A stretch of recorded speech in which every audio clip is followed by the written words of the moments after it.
which was a crucial victory for the Union, successfully cutting off the South supply line on the Atlantic coast.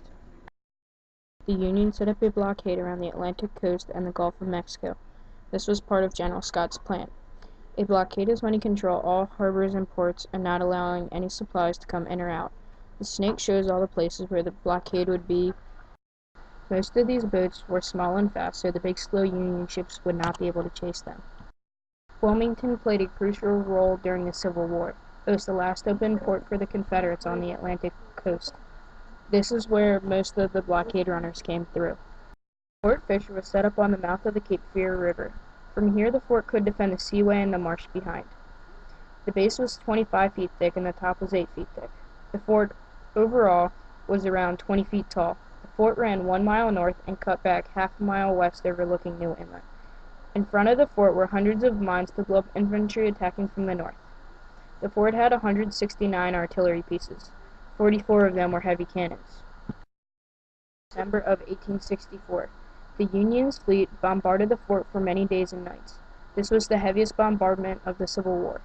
Minimal damage was inflicted and only 23 Confederate soldiers died. General Benjamin Butler was in charge of the ground forces, but he failed and was relieved of command. This was a crushing defeat for the Union. They had failed to capture the last open port, leaving the port open and the Confederate supply line still going through. Again, a new general was put in charge, General Alfred Terry. A second bombardment commenced, proving only as good as the first. A force then was placed on the beach.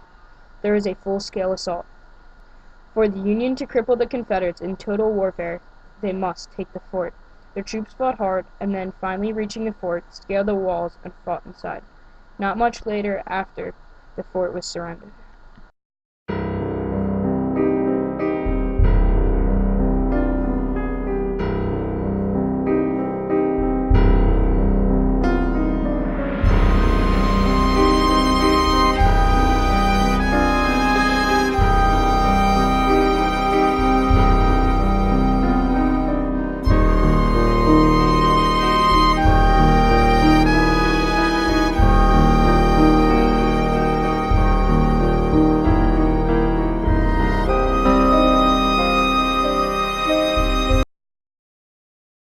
The South was cut off from other countries, especially Europe, losing any chance of support they could have received. The South also lost the salt and weapons waiting to be distributed.